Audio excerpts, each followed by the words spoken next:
मुसाफिर हूँ यारो, मुझे चलते जाना है। इस न्यूज़ के खास कार्यक्रम मुसाफिर हूँ यारों में आप सबों का स्वागत है। और आज इस खास कार्यक्रम में हम आपको इस वक्त बोध गया टेम्पल के सामने हैं और यहाँ पे लॉकडाउन का क्या असर रहा, खास करके विदेशी पर्यटकों को लेकर, या विदेशी श्रद्धालु किस हाल में रहे, उसका क्या असर है बोध गया की इस बाज़ार पे।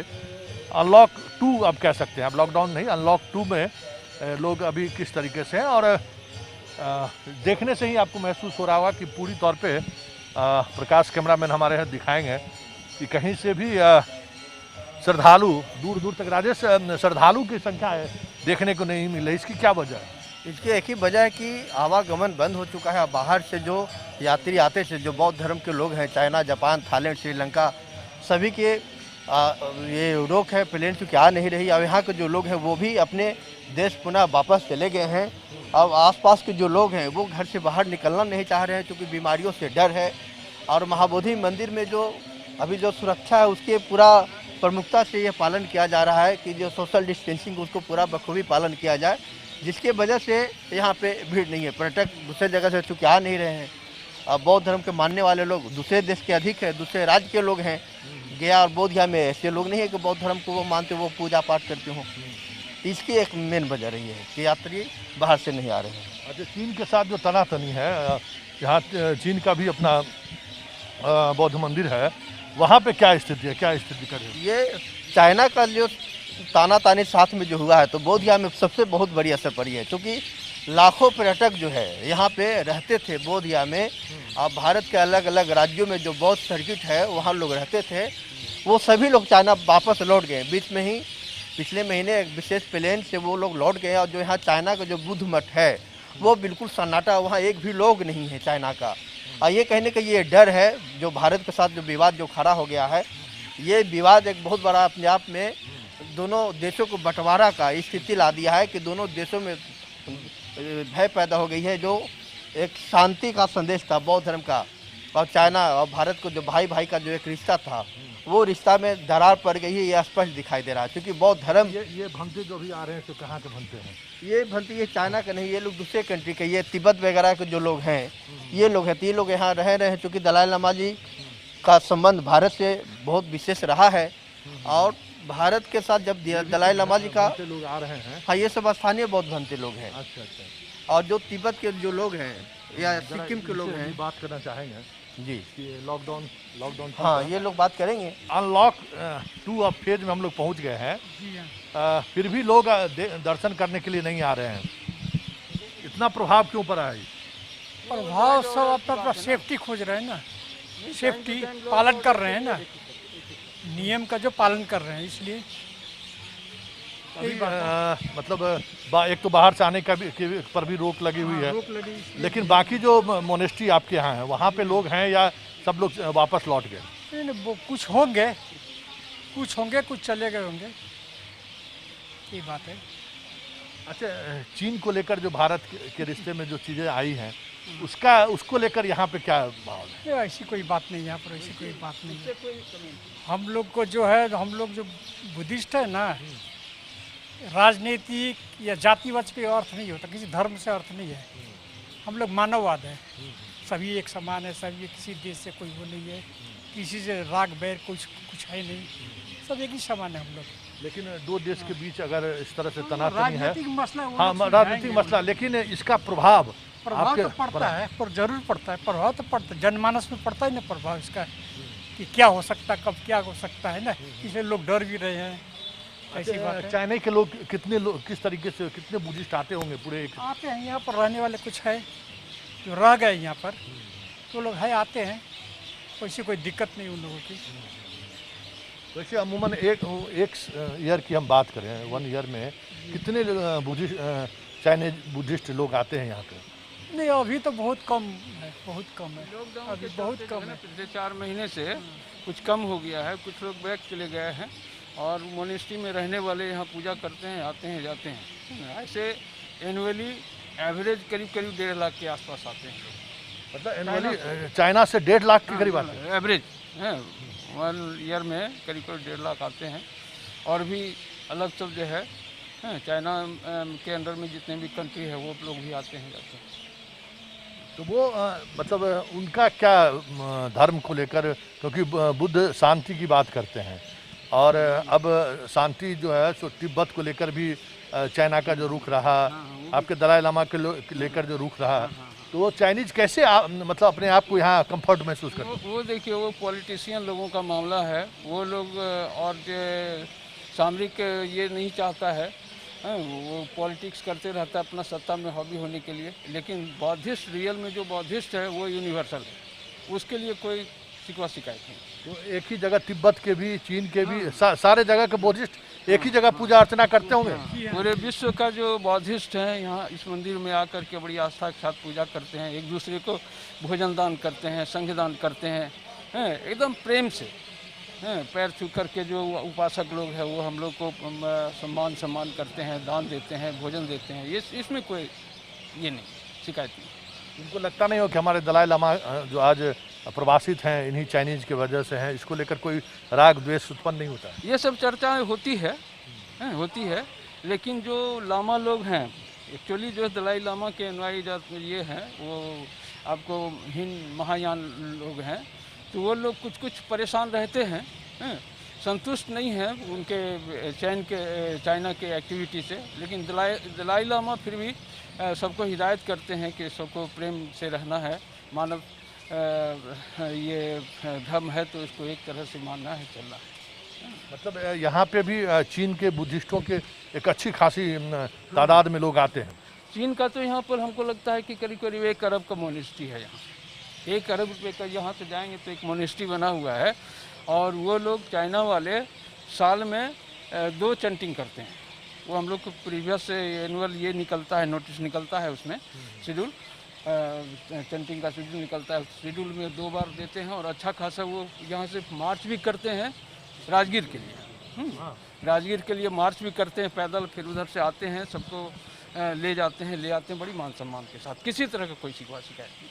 मतलब वो मतलब यहाँ पे 2 वर्ष में 2 बार आते हैं। हाँ। उनका अपने मोनेस्ट्री में वो इसी तरीके से और ऐसे भी आते रहते हैं। और भी अलग से जो ग्रुप है ना 150, 150, 200 के ग्रुप में आते रहते हैं।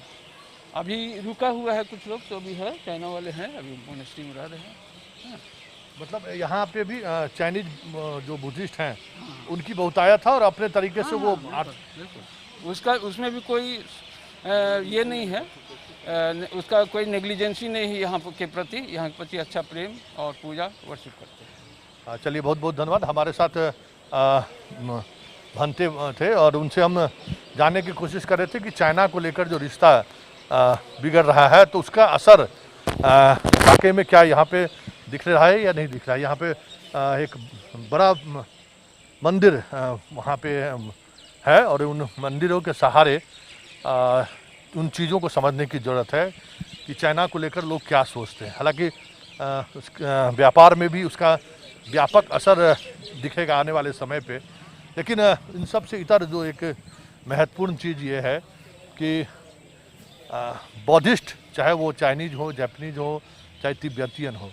उनका अपना एक नज़रिया है धर्म को लेकर, शांति को लेकर। उस नज़रिए के सहारे वो बोध गया को देखते हैं। चलिए, इस कार्यक्रम को हम जारी रखते हैं, लेकिन पहले एक छोटा सा ब्रेक ले। के बाद एक बार फिर से स्वागत है। अनलॉक 2 में हम अब इस प्रवेश कर चुके हैं और अनलॉक 2 के बावजूद लॉकडाउन और अनलॉक 2 में कुछ खास फ़र्क आपको बोध गया में देखने को नहीं मिलेगा। उसी तरीके से सड़कों पर आपको इस वक्त समझिए कि शाम के समय में भंते का लाइन लगा रहता था, वो अब देख लीजिए कि किस तरीके से लोग इक्के दुक्के लोग नज़र आते हैं। जो श्रद्धालु हैं, एक तो बाहर से आने पर अभी भी फ़िलहाल रोक लगी हुई है, उसका असर तो है ही, लेकिन सबसे अलग लोगों के अंदर जो कोरोना को लेकर एक भय है, उस भय को लेकर और फिर एक दूरी मेंटेन करेंगे, कितना प्रभाव पड़ा होगा इस लॉकडाउन से लेकर लॉकडाउन ओपन तक। ना ऐसा है कि आपका जो एक आप कहना है कि क्योंकि हम लोग अप्रैल से लेकर के सितंबर तक तो यहाँ मंदिर में एज ए टूरिस्ट या द पिलग्रिम्स आने के लिए तो ये लीन सीज़न है, in one way luckily lean season है। अभी ये मतलब विशेष जून जुलाई अगस्त तक इतना ज़्यादा भीड़ बाहर से नहीं है अभी इसमें आपका देखो हम लोग ने जो मंदिर अभी अब खुला है मॉर्निंग एंड इवनिंग दर्शन के लिए और उसमें विशेष ऐसा है कि हम लोग नहीं तो दिन भर खोल के भी रख सकते। सबसे मेन जो हम लोग जो नियम जो सोशल डिस्टेंस सैनिटाइजेशन सबसे इम्पोर्टेंट इस गैदरिंग के लिए तो हमने स्ट्रिक्टली मॉर्निंग आपका मान लो 5 से लेकर के 9 बजे तक, शाम को 4 बजे से लेकर के 7 बजे तक, उसी इन बिटवीन में कंटिन्यूस हम लोग सैनिटाइज कर रहा हूँ। इसी कारण आपको स्मूथली चल रहा है अभी, क्योंकि मगर आने में तो बहुत कम है अब यहाँ कोई प्रैक्टिकली, क्योंकि अंदर जो दर्शन तो खुला सब वेलकम है, वो बाई कार्यक्रम एक्टिविटी सब टोटल अभी नहीं हो रहा है। इसी कारण आपको बहुत मतलब अब कंपेरेटिवली तो पूरा मतलब एक्टिविटीज इनसाइड तो जो अदर देन दर्शन कुछ नहीं हो रहा है। अच्छा, ये हम जानना चाहते हैं कि चाइना के कितने बुद्धिस्ट एक 1 ईयर में क्या कितने लोग हैं? डाटा क्लियरली हम सेग्रीगेट करके हम नहीं बता सकते हैं, क्योंकि अब ज़्यादा हम मगर आपसे कि चाइना इन द सेंस आपका मेन आप ये क्लियर है कि China in the sense from the main land China बहुत कम है डायरेक्ट। मगर दूसरा बहुत सा हांगकॉन्ग है, ताइपे, जो विशेष जितना सिंगापुर मलेशिया एरिया सब में जो आने वाला मलेशियन नागरिक हो या सिंगापुर नागरिक हो, मोस्टली चाइनीज़ ओरिजिन, वो लोग ज़्यादा एकदम डिवोटेड आ रहा है, विशेष विंटर में। समर में तो आपको ऐसा हर साल भी नहीं है। अब अभी ऐसा सच तो ऐसे टूरिस्ट तो बंद है, कोई आने वाला नहीं। और क्योंकि इस कारण जो यहाँ पिलग्रिम से कोई यहाँ पड़ा हुआ है स्टैंडर्ड अभी जो है वो लोग मॉर्निंग इवनिंग आ रहा है। दूसरा इवन अब जो एक्टिविटीज अंदर कुछ ज़्यादा नहीं होने के कारण अभी एज अ होल तो एकदम क्वाइट मंदिर है। लेकिन आते ही चाइना का अपना एक ये दिखाई दिया वो यहाँ पे, उसको लेकर अभी जो देश में चल रहा है उसका प्रभाव यहाँ भी दिखने को मिल रहा है लोगों में। उस तरह से कई तरह की चीज़ें दिख रही हैं, उसका कोई असर यहाँ पे? अब यहाँ मंदिर परिसर में तो हमको कुछ नहीं यहाँ तो सिंपल कुछ इनफैक्ट हम लोग भी सब मेंटेन करके हम लोग बाहर नहीं जा रहे अंदर इसीलिए कुछ हम अभी तो यहाँ कहीं नहीं आने वाला नहीं बाहर से। जब जो आपका ये मार्च 26 से लेकर के जो हम लॉकडाउन उससे बाद में तो नया आने वाला तो कोई नहीं है। इसी कारण आपका ऐसा टूरिस्ट फॉरम पिलग्रिम्स आने में तो अभी ये नहीं करूँगा। यदि ये आपका मेन सीजन टाइम आता हो तब तो बहुत लॉस की बात है। Main season starting slowly from September से लेकर के मार्च तक है। यदि ये भी सितंबर अक्टूबर नवंबर तो लगता है, जिस तरीके से कल पीएम ने अपना स्पीच दिए हैं वो उससे तो लग रहा है कि जी नवंबर तक। अब क्या होगा जी, क्या होगा आप लोग वही उसी में लाइन अप करके पूछ रहा है कि क्योंकि कार्यक्रम अक्टूबर से लेकर के बहुत सारे एक्टिविटीज़ लाइन अप है। इसमें हम अभी कुछ नहीं कह सकता है, हम लोग नहीं होगा नहीं होगा हम लोग, मगर लाइन अप जो लोग शेड्यूल्ड हम लोग ने हर साल आपका मेन एनुअल इवेंट्स अंदर जो ऑर्गेनाइज हो रहा है उसका हम लोग हर साल बेस्ड ऑन द लोकेशन उसी कारण हम लोग ने अलॉटमेंट परमिशन दे रहे हैं। उस लाइन तो शेड्यूल्ड जो हम बना हुआ है स्टार्टिंग फ्रॉम अक्टूबर से लेकर के फरवरी तक का वो तो है मतलब लिस्ट में, मगर ये हो पाया कि नहीं ये अभी भी हम लोग कुछ नहीं कर सकते। चलिए बहुत बहुत धन्यवाद। हमारे साथ सेक्रेटरी इस पर जो बुद्धिस्ट ये हैं इसके सेक्रेटरी हैं, और लोगों से भी हम बात करेंगे। यहाँ के डीएसपी हुए BMP 3। अच्छा, हाँ सर, मेरे कंट्रोल में है 3 कंपनियाँ हैं। BMP के जब से बोध गया का जो लॉ एंड ऑर्डर की जो जिम्मेवारी नहीं, मतलब सुरक्षा की जिम्मेवारी BMP के जिम्मे है, और BMP के DSP साहब हमारे साथ हैं। ये लॉकडाउन और अनलॉकडाउन के दौरान कुछ फ़र्क दिख रहा है या चीज़ें, क्योंकि बहुत शांत इस वक्त ये परिसर इस तरीके से शांत कभी दिखाई नहीं देता था। जी बिल्कुल, पहले और आज की स्थिति में बहुत फ़र्क है।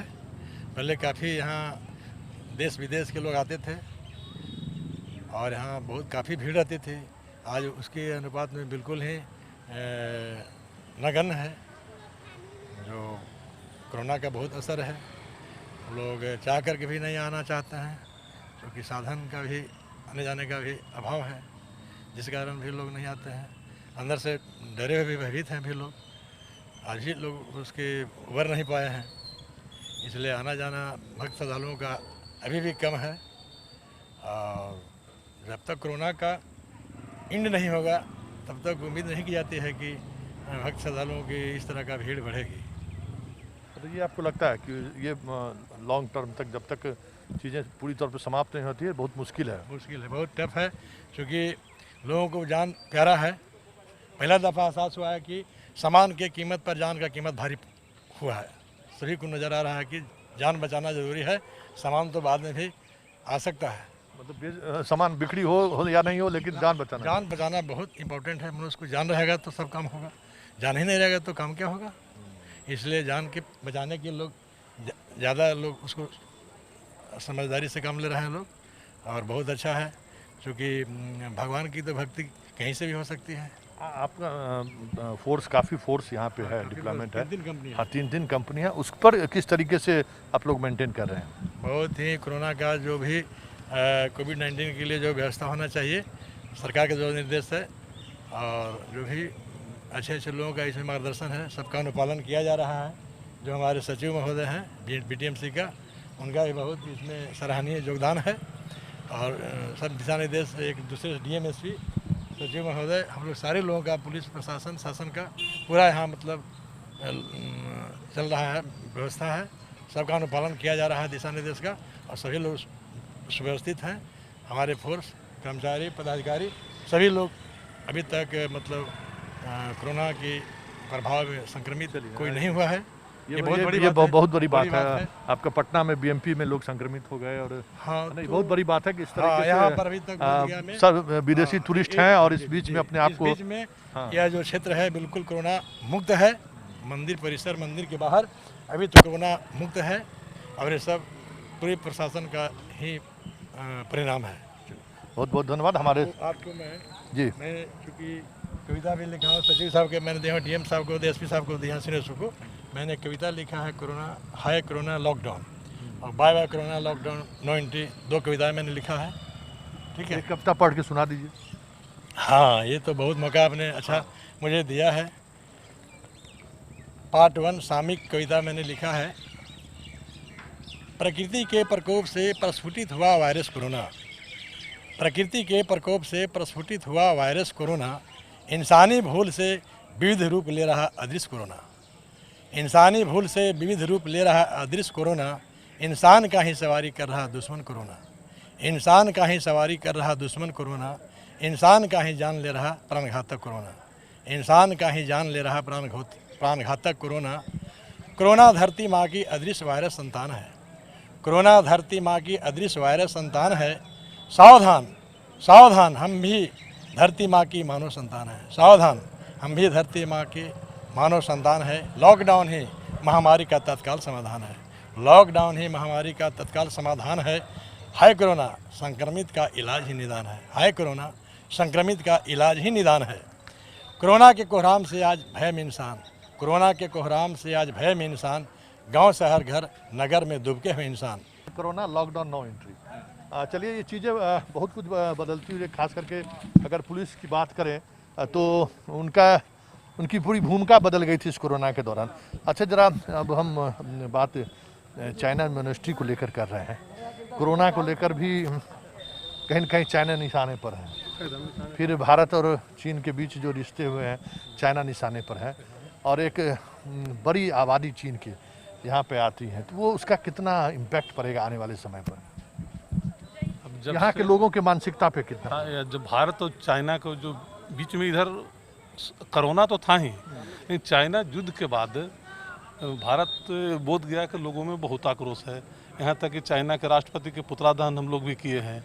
तो मैं समझता हूँ कि आने वाले तीर्थयात्रियों को इसका पड़ेगा, उसको लोग कहीं ना कहीं ये दृष्टि से देखेगा। अगर चाइना से तीर्थयात्री आते हैं, या मोनेस्ट्री हो, होटल हो, या व्यवसाय करने वाले हो, यहाँ के लोग उसको निगाह पर रखेंगे, ध्यान रखेंगे कि जरूर कहीं ना कहीं इसमें कोई गलती तो नहीं है, इससे नुकसान तो मेरा ना हो, इतना बोध दिया लोगों में है। मतलब ये लोगों के अंदर ये भावना उत्पन्न हो गई कि भाई चाइना ने हमारे साथ कुछ ज्यादती की है, हम उसको जवाब दें इस तरीके से। जी जी, एकदम एकदम पूरा बच्चे बच्चे में मैंने एक तरह से हम जिस दिन हम चाइना के राष्ट्रपति के पुतला दहन कर रहे थे, उस दिन हमने देखा कि माने लोगों में जागृति है कि चाइना के प्रति आक्रोश है, खास करके ये जो युद्ध वाला जो हमारा जवान ये हुए उसके बाद और ज़्यादा है। चलिए अब हम जरा चाइना मोनेस्ट्री का भी हम भ्रमण करते हैं कि वहाँ पे जो चाइनीज हैं वो सुरक्षित अपने आप को महसूस कर रहे हैं या चाइना मोनेस्ट्री की क्या स्थिति है। लेकिन चलिए फिर पहले हम एक छोटा सा ब्रेक ले लेते हैं और ब्रेक के बाद उस मोनेस्ट्री के सहारे हम इस कार्यक्रम को समाप्त करेंगे। आपने देखा कि किस तरीके से पुलिस विभाग भी अब गीत संगीत की दुनिया में लौट आए हैं, कविता पाठ करने लगे हैं। ये कोरोना का साइड इम्पैक्ट है और एक अच्छी बात भी है कि इससे लोगों का भाव भी बदलता है, काम करने में एक नए तरीके की एनर्जी भी मिलती है। ये भी एक सकारात्मक चीज़ें हैं। कोरोना के सहारे जो लोग ड्यूटी करते रहे हैं वो तो उनका ड्यूटी का स्टाइल भी बदला, कई तरह की चीज़ें बदली, उसका प्रभाव भी अब दिख रहा है कि अब पुलिस अधिकारी भी कोरोना पर कविता लिखना शुरू कर दिए। चलिए एक छोटा सा ब्रेक लेते हैं। ब्रेक के बाद हम चाइना मोनेस्ट्री चलेंगे और चाइना मोनेस्ट्री में समझने की कोशिश करेंगे कि उस मोनेस्ट्री पे के आसपास जो लोग हैं वो क्या चीन को लेकर क्या सोचते हैं, चीन को लेकर उनकी क्या नज़रिया है, जो जिस तरीके से चीन के खिलाफ एक माहौल बन रहा है। चलिए हम आपको फ़िलहाल ले चलते हैं चाइना मोनेस्ट्री, लेकिन एक पहले छोटा सा ब्रेक लेने के बाद एक बार फिर से आप सबों का स्वागत है। तो मुसाफिर हूँ यारों कार्यक्रम में इस वक्त हम चाइना मोनेस्ट्री में हैं, मतलब चीन के द्वारा निर्मित इस मंदिर में है। हालांकि चाइनीज श्रद्धालु तो काफ़ी लौट चुके हैं, उस तरीके से अब श्रद्धालु की संख्या आपको यहाँ नहीं है, लेकिन अभी आप देख रहे होंगे, सुन रहे होंगे कि शांति की पाठ हो रहा है, बुद्धम शरणम गच्छामि, और क्या माहौल है, एक शांति का संदेश। और उस संदेश के बीच युद्ध को टालने की भी एक कोशिश होगी। वही चीज़ें हैं, उन्हीं चीज़ों को समझना भी है कि न युद्ध किसी समस्या का समाधान है, न युद्ध के सहारे किसी पर कोई जीत हासिल किया अभी तक।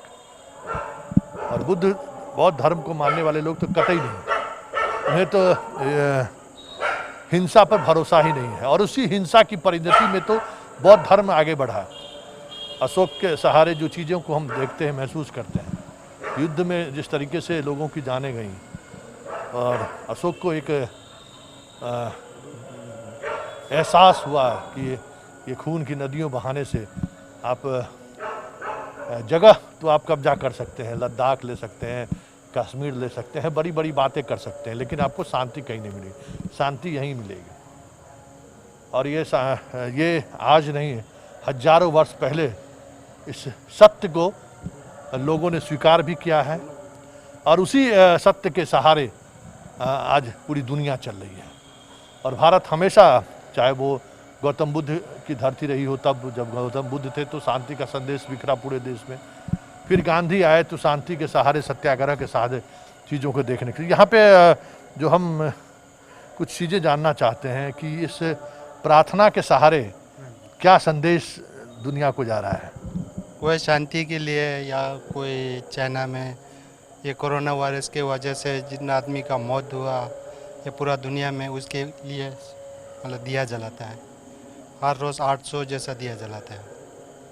ये कोरोना के बाद इस तरह से 800 दिए या हमेशा 800 दिए जलते रहे? हमेशा इससे थोड़ा कम था, अभी कोरोना के चलते 800 हो रहा है। और 1 तारीख और 15 तारीख को कम से कम 2000 के करीब जलाता है। मतलब जो कोरोना में जो जिनका निधन हुआ है, उनकी आत्मा की शांति के लिए इस तरह से चीज़ें की जाती हैं। हाँ जी, हाँ जी। अच्छा, एक सवाल है कि भारत की इस धरती से शांति का संदेश जा रहा है पूरी दुनिया में। एक कोरोना है और दूसरी तरफ अब बॉर्डर पे भी भारत और चीन की सेना आमने सामने है। तो जो जिस देश ने शांति का संदेश दिया, जिस शांति के संदेश के सहारे आप चीज़ों को आप भी फैला रहे हैं, ये इसको किस तरीके से देखते हैं? शांति के लिए सब अभी चाइना से जितना बुद्धिस्ट लोग हैं वो लोग तो इंडिया आ रहा है, लेकिन वो लोग का जो कम्युनिस्ट पार्टी, उसके वजह से जो भी है थोड़ा बहुत हो रहा है, लेकिन वो लोग खुल के तो नहीं बोलता है। इंडिया में आता है शांति के लिए और कोरोना के ये जो वार हुआ उसके टाइम में भी चाइनीज़ लोग बहुत सारा बोल रहा है कि ये तो गवर्नमेंट का मामला है, हम पब्लिक लोग का क्या लेना देना है, हम लोग तो अपना शांति के लिए पूजा कर रहा है। लेकिन भारत में लोगों को इस बात को लेकर आक्रोश बढ़ रहा है कि चाइना से हमारा पुराना रिश्ता रहा है, सामाजिक रिश्ता, धार्मिक रिश्ता, हर तरह के रिश्ते, सांस्कृतिक रिश्ते रहे हैं, फिर भी इस तरह से चीज़ें उत्पन्न हो जा रही है। वो तो ऊपर गवर्नमेंट का, वो लोग का गवर्नमेंट का, ये लोग भी नहीं कह सकता है, क्योंकि पब्लिक लोग तो हर इंसान ही है, जो भी वो लोग अपना अपना सोच। इसका प्रभाव अगर मान लीजिए तनाव बढ़ता है तो इसका प्रभाव पड़ेगा बौद्धिस्ट, जो चाइनीज बौद्धिस्ट हैं उसको लेकर। अगर इंडिया गवर्नमेंट अगर बैन करेगा तो वो लोग नहीं आ सकेगा, नहीं तो पब्लिक तो जो भी है वो लोग तो अपने हिसाब से आता है जाता है। तो ये जो बुद्धिस्ट आते हैं वो चाइनीज मूल के हैं या चाइना से भी लोग आते हैं? चाइना से भी लोग आता है, ताइवान से आता है, सिंगापुर, मलेशिया, बहुत सारा चाइना से।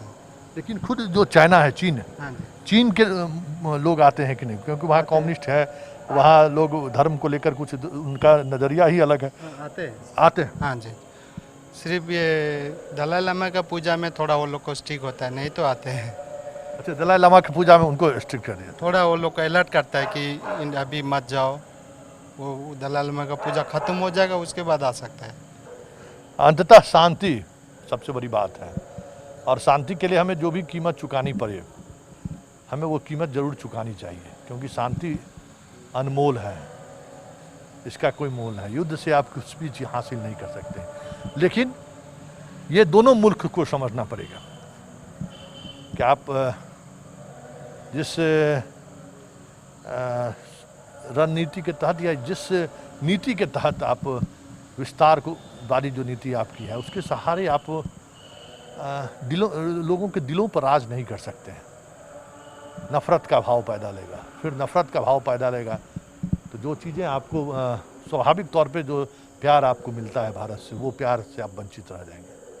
फिर कटुता का वो दौर शुरू होगा, वो सिलसिलाएँ शुरू होगी, फिर बड़ी मुश्किल है। आज के दौर में कोई कभी भी किसी भी तरीके से किसी को कमज़ोर आंकने की ज़रूरत नहीं है, कोई कमज़ोर नहीं है। जब आप बुद्ध को मानते हो, जब ये शांति के संदेश को दुनिया तक पहुंचाना चाहते हो, तो फिर ये विस्तारवादी नीति क्यों? चलिए अब इस कार्यक्रम को हम यहीं समाप्त करते हैं, फिर किसी नए मुद्दों के साथ आप सबों से मुलाकात होगी। फिलहाल हमें इजाज़त दीजिए, नमस्कार। फिर हूँ यारो, मुझे चलते जाना है।